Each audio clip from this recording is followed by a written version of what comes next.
जय माँ गंगे, हर हर गंगे। कब मनाया जाएगा गंगा दशहरा? गंगा दशहरा वाले दिन क्या विशेष ऐसा प्रयोग करना चाहिए जिससे पतित पावनी गंगा हमें आशीर्वाद दें और हमें पापों से मुक्त करे? तो चलिए वीडियो को स्टार्ट करते हैं। आप सभी का मेरे चैनल अंशु शर्मा 986 पर बहुत बहुत स्वागत है। तो चलिए आज पता करते हैं कि गंगा दशहरा वाले दिन ऐसा क्या हमें करना चाहिए जिससे हमें शुभ फलों की प्राप्ति हो। पतित पावनी गंगा माता जिसमें स्नान करके हर व्यक्ति अपने आप को पवित्र मानता है, जिसमें डुबकी लगाने से सारे पाप धुल जाते हैं, जिसमें डुबकी लगाने से मन को शांति मिलती है। ऐसी पवित्र माँ गंगा का बहुत ही पवित्र एक पर्व आ रहा है जिसे बोलते हैं गंगा दशहरा। जी हाँ, गंगा दशहरा ज्येष्ठ मास के शुक्ल पक्ष की दशमी तिथि को मनाया जाएगा। इस साल 2025 में गंगा दशहरा 5 जून को मनाया जाएगा। यह दिन देवी गंगा के पृथ्वी पर अवतरित होने का प्रतीक है। वैसे तो गंगा दशहरा इस साल जो मनाया जा रहा है उसकी जो तिथि है वो 4 जून रात्रि 11:55 से आरंभ हो जाएगी और 5 जून को दशमी तिथि की जो समाप्ति हो रही है वो हो रही है रात को 2:15 पर। तो इस वजह से गंगा दशहरे का जो पर्व मनाया जाएगा वो मनाया जाएगा 5 जून को। तो गंगा दशहरा का जो ये पावन पर्व होता है वो निर्जला एकादशी से एक दिन पहले आता है। इसमें श्रद्धालु बहुत ही ज़्यादा मात्रा में हरिद्वार जाते हैं और पतित पावन गंगा में स्नान करते हैं। माँ गंगा को इतना पवित्र माना जाता है कि ये सभी के पापों का नाश करती है, सभी के पापों को हर लेती है, या फिर कहें तो सभी के पापों को धो देती है। ज्येष्ठ शुक्ल पक्ष की जो ये दशमी तिथि होती है, अगर इस दिन सोमवार आ जाए और हस्त नक्षत्र हो तो ये तिथि घोर पापों को नष्ट करने वाली मानी जाती है। हस्त नक्षत्र में बुधवार के दिन गंगा अवतरण हुआ था, इसीलिए यह तिथि अधिक महत्वपूर्ण है। इस तिथि में स्नान का, दान का, तर्पण का विशेष महत्व होता है। तो शास्त्रों में वर्णित है कि प्राचीन काल में अयोध्या में सगर नाम के राजा राज्य करते थे। उनके केशिनी और सुमिता नाम की 2 रानियां थीं। पहली रानी का एक पुत्र असमंजस था और जो दूसरी रानी थी सुमति, उनके 60,000 पुत्र थे। एक बार जब राजा सगर अश्वमेघ यज्ञ कर रहे थे, उसी समय यज्ञ पूर्ति के लिए एक घोड़ा छोड़ दिया गया, पर इंद्र जो थे वो यज्ञ को भंग करना चाहते थे। इसीलिए उन्होंने उस घोड़े को चुराकर कपिल मुनि के आश्रम में बांध दिया। राजा ने उसे खोजने के लिए अपने 60,000 पुत्रों को भेजा। खोजते खोजते कपिल मुनि के आश्रम में जब वो 60,000 पुत्र पहुँचे, तब कपिल मुनि जो थे वहाँ पर तपस्या कर रहे थे और तपस्या भंग होने की वजह से कपिल मुनि को बहुत ज़्यादा क्रोध आ गया और उस क्रोध की वजह से सुमति के जो 60,000 पुत्र थे वो सारे क्रोध अग्नि में भस्म हो गए। उसके बाद जब ढूंढता ढूंढता अंशुमान मुनि के आश्रम में पहुंचा तो महात्मा गरुड़ ने भस्म होने का सारा वृतांत बताया। गरुड़ जी ने यह भी बताया कि यदि इन सब की मुक्ति चाहते हो तो गंगा जी को स्वर्ग से धरती पर लाना होगा। इस समय अश्व को ले जाकर अपने पितामह के यज्ञ को पूर्ण कराओ, इसके बाद यह कार्य करना। अंशुमान ने घोड़े सहित यज्ञ मंडप पर पहुंचकर सगर से सारा वृतांत कह सुनाया। महाराज सगर की मृत्यु के उपरांत अंशुमान और उनके पुत्र दिलीप जीवन पर्यंत तपस्या करके भी गंगा जी को मृत्यु लोक में ना ला सके।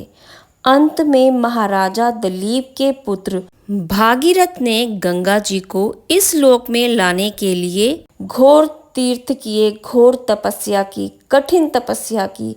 इस प्रकार तपस्या करते करते कई वर्ष बीत गए। तब ब्रह्मा जी प्रसन्न हुए और गंगा को पृथ्वी लोक पर ले जाने का वरदान दिया। ब्रह्मा जी के कमंडल से छूटने के बाद समस्या यह भी थी कि गंगा जी का वेग बहुत ही ज़्यादा था, वो संभाले भी नहीं संभल रहा था। तो विधाता ने बताया कि भूलोक के जो भगवान हैं शिव शंकर बोले बाबा, उनके सिवाय यह शक्ति नहीं संभाली जाएगी, गंगा का वेग सिर्फ वही संभाल सकते हैं। इस आदेश अनुसार भगीरथी को फिर एक अंगूठे के बल पर खड़ा होकर भगवान शंकर की आराधना करनी पड़ी। शिवजी प्रसन्न हुए तथा गंगा को धारण करने के लिए जटा फैलाकर तैयार हो गए। गंगा जी देवलोक से छोड़ी गई और गंगा शंकर जी की जटाओं में गिरते ही विलीन हो गई। गंगा जी को ऐसा अहंकार था कि मैं शंकर की जटाओं को भेद कर रसातल में चली जाऊंगी। पुराणों में ऐसा उल्लेख मिलता है कि गंगा जी शंकर जी की जटाओं में कई वर्षों तक भ्रमण करती रही, लेकिन निकलने को कहीं से भी उनको मार्ग नहीं मिला। भगीरथ के पुनः अनुनय और विनय करने पर नंदीश्वर ने प्रसन्न होकर हिमालय में ब्रह्मा जी के द्वारा निर्मित बिंदुसार में गंगा जी को छोड़ा। उस समय इनकी 7 धाराएं हो गईं। आगे आगे भगीरथ दिव्य रथ पर चल रहे थे, पीछे पीछे 7वीं धारा गंगा की चल रही थी। धरातल पर गंगा जी के आते ही हाहाकार मच गया। जिस रास्ते से गंगा जी जा रही थी उसी मार्ग पर ऋषिराज जन्हू का आश्रम था। वह वहां पर तपस्या कर रहे थे और जब वहां से गंगा जी निकली तो ऋषिराज ने सोचा कि मेरी तपस्या में विघ्न आ गया है। तब ऋषिराज क्रोध में आकर गंगा जी को पी गए। इसके बाद फिर देवी देवताओं ने प्रशंसा की, उनकी प्रार्थना की और उन्होंने फिर से पुनः जंघा से गंगा जी को अवतरित किया। तभी से यह जन्हू पुत्री या जानवी कहलाई। फिर गंगा ने कपिल मुनि के आश्रम में पहुंचकर सगर के 60,000 पुत्रों के भस्म वेश को तारकर मुक्ति दी। उसी समय ब्रह्मा जी ने प्रकट होकर भागीरथ के कठिन तप तथा सगर के 60,000 पुत्रों के अमर होने पर वर दिया और यह घोषणा की कि तुम्हारे ही नाम पर गंगा जी का एक नाम भागीरथी भी होगा।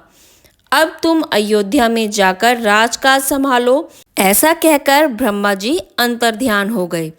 इस वरदान की वजह से भागीरथ को पुत्र रत्न की प्राप्ति हुई और वह सुखपूर्वक राज्य को भोगकर परलोक को गया। तो गंगा दशहरा वाले दिन साधक को स्नान करना चाहिए और अपने पितरों का इस दिन तर्पण करना चाहिए।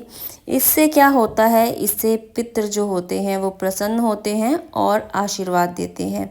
गंगा दशहरा पर रवि और सिद्ध योग का दुर्लभ संयोग बन रहा है। रवि योग दिन भर रहेगा, इससे साधक को सेहत से लाभ होगा। वहीं पर सिद्ध योग सुबह 9:14 तक रहेगा। इससे सभी मुरादें पूरी होंगी और जीवन में अच्छे परिणाम देखने को मिलेंगे। ब्रह्म मुहूर्त सुबह 4:02 से लेकर 4:42 तक का है।